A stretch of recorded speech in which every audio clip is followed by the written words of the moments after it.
Boy do I have one. Be me. Work remote ca for some literal who games publisher that deals exclusively in mobile shit. Literally all staff, except for a few test leads and analysts, are contingent workers on 3 to 12 mo contracts and always arrive leave in bulk amounts. My team ends up getting furloughed and are replaced by literal they-them Redditors, SJW Twitter users, etc. They want to add everyone's Steam or Discord and be friends with everyone outside of work. Not me, though, I always either dodge or weasel out of it.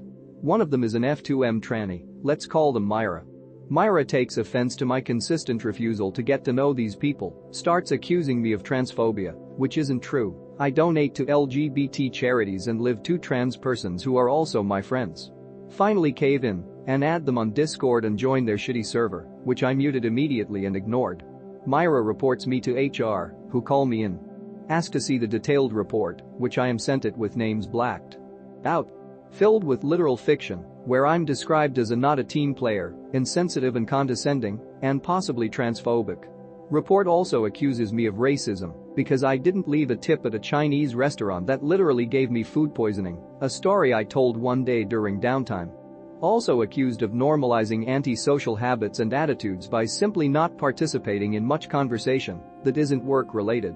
I'm immediately able to recognize that it's Myra, explain to the HR lady what actually happened, and that my decision to keep my work and personal lives is a valid and respectable thing to do, which the HR lady nods and agrees with me on. Explain that I'm not anti-LGBT or transphobic, and that I've always been a supporter of gay rights. Explain that Myra is not credible, and describe their erratic and aggressive behavior towards me, like pressuring me to join their Discord server. HR lady writes all of this down and says that they will investigate. HR does a full investigation, begins probing Slack chats and Zoom calls, as well as directly interviewing everyone familiar with the situation for info about me or Myra. After roughly 2 weeks, it is determined that I did not behave aggressively, act in any way that was hateful or inappropriate, and that Myra was misinterpreting and overstating the facts. Myra was issued an infraction for attempting to collude with another coworker against me and was disallowed from logging in on their machine or logging time in Workday. Despite this fact, my contact was still terminated, as apparently they believed my disposition and antisocial attitudes and views were palpable, and because the offended parties were LGBT, they have to err on the side of caution, despite agreeing that I was not transphobic, citing some bullshit study on how coworker culture can be tainted with negativity and mistrust by the perceptions of others, notwithstanding the actual intent or effect of the actions committed. They also cited the fact that I didn't even consider the fact that all my trans friends and colleagues were M2F and not F2M, alluding to a potential unconscious bias as the root cause of insensitivity. Because I was fired for this, I was not allowed to collect unemployment in my state. I'm currently living the neat life.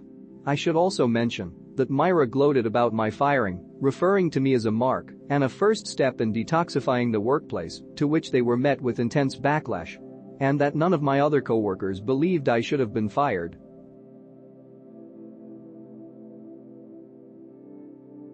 Another story, also from industry, be me. Working. I'm new hire, talking to all the people in the department. We have some consultants, most are cool. There's this one lady, though, who is a lonely 50-year-old cat lady who had this sense of superiority. Did not like her. There's this other consultant who's a guy who's super smart. Look up to the guy, he's got passion plus competence, like damn. One day, talking with the lady about the guy. Oh, you know guy, right? He's so smart, he does all of his work in the terminal. I put on a straight face. Oh wow, yeah, he's probably really smart, hahaha. Thinking to myself, does this bitch really not know how to use the command prompt? Spoiler alert, she didn't. I heard that idiot lady got promoted in her company. Just goes to show how many useless bodies we have who don't give a shit about the low-level stuff, and how management doesn't give a shit as long as you say the right things. She was leftist as hell too, so that scans. But typing net user into a command prompt is not super techie level, but I learned early on that people will shit themselves if you have any semblance of low-level proficiency.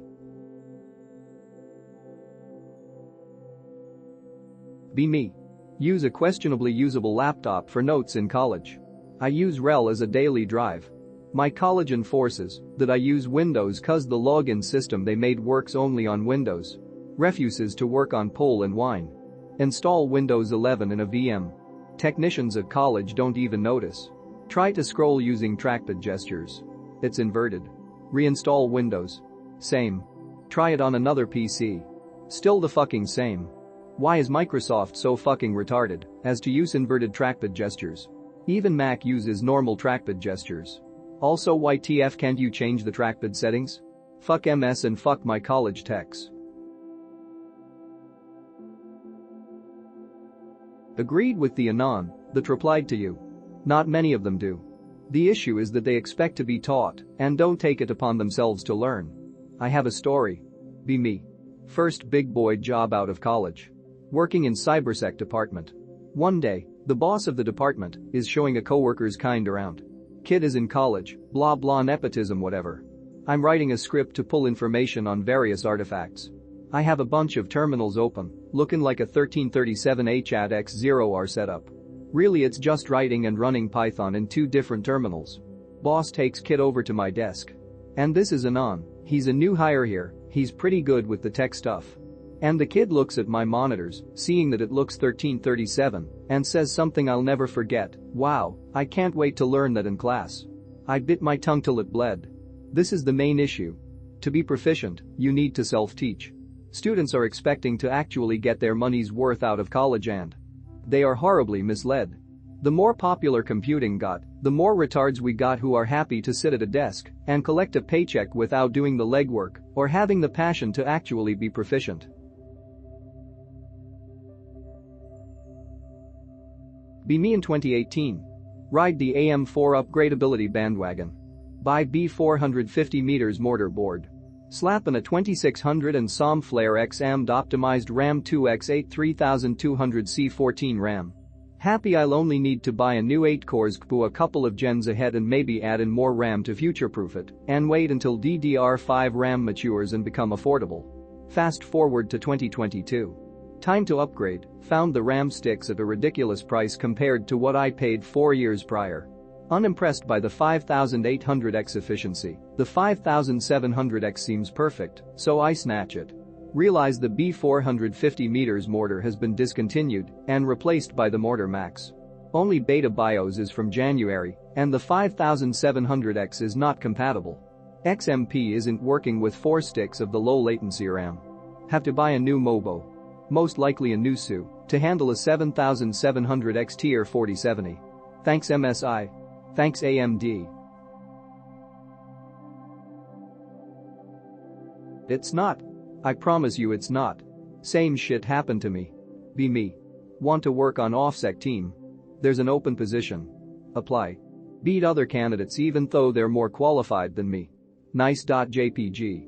No interview, I've been here for a few years, so everyone knows me. Personally don't really care about a raise, I'm doing cool hacker guy shit, and that's what I care about. Talk with new boss. Oh yeah BTW, what's the compensation looking like? As long as I'm not taking a hit I don't really care.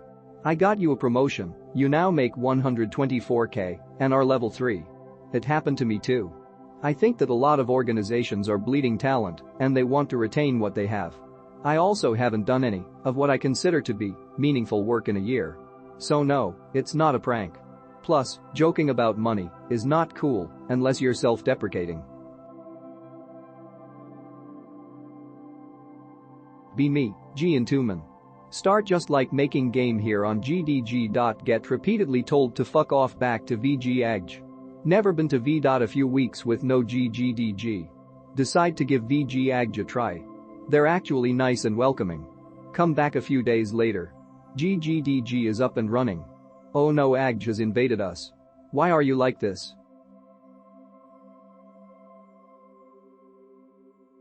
Be me. 24 yo.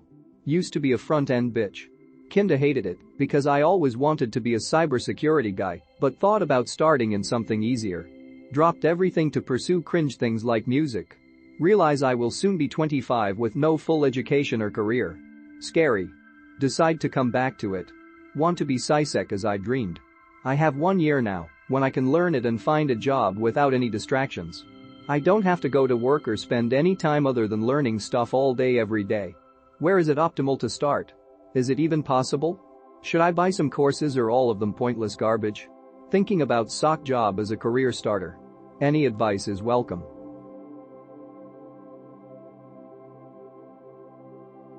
Be me. Here leading scientific theories. Decide I don't need to listen to science. Create my own filter for information. No more need for verifiable evidence. True freedom. Now I am free to believe that plants can suffer and feel pleasure just like animals. Cool story.